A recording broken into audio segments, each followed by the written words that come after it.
My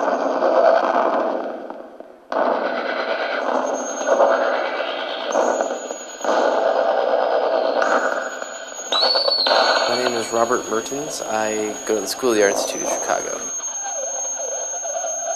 This is a minimum theremin kit.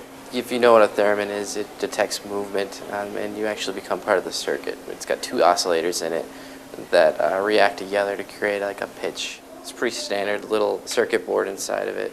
I ordered a kit online so I could kind of follow the kit's directions, because I have not a lot of experience in actually wiring things up, which was helpful and kind of has its disadvantages because it's a pretty standard kit. This is the smallest version, so there's only one antenna. Usually there's two antennas for theremin, one for volume and one for pitch. This one kind of works. It's both the antennas can kind of combine into one thing, so some interesting things popped up. If this had two antennas on it, this would be kind of the same effect. If you touch the other antenna, it mutes it. But if I touch this knob, it kind of cuts out the signal and inserts some other crackle aspects. Oddly, if I touch the end, it peaks out. It turned into kind of what a crackle box is on top of being a theremin. Crackle box is like a broken part radio where you're actually inserting yourself into the circuit of the radio. Usually changing the resistance in the circuits, and it pretty much just sounds like noise, but it gets pretty interesting. Typically it's on top of a radio, so you're getting like radio signals and like distortion. So yeah, this obviously doesn't have any radio despite its antenna. I don't know if it's due to bad soldering or just to the way the kit's designed.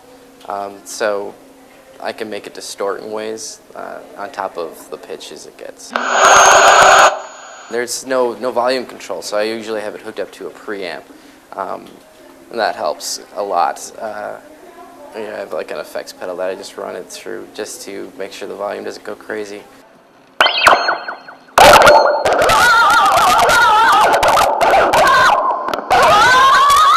Because there wasn't a volume preset section into the board I got for this one. It's got a pitch knob, which kind of works, kind of not.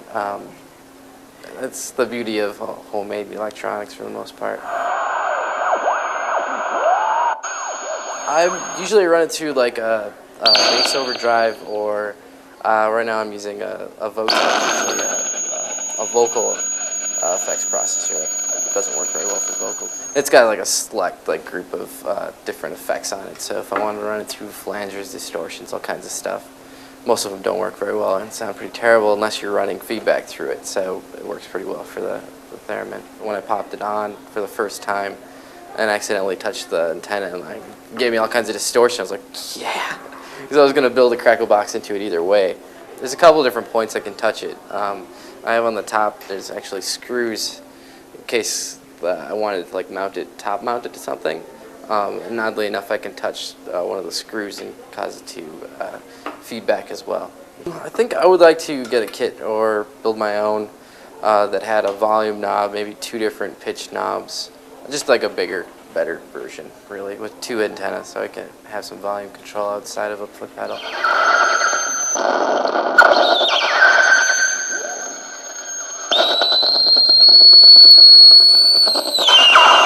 I've been in and out of metal bands since I was 16. We're going to be starting a new group working with a lot of 1950s style music, combining with Melvin style metal. So we really wanted to have a theremin sound in there, and a country western kind of feel to it as well.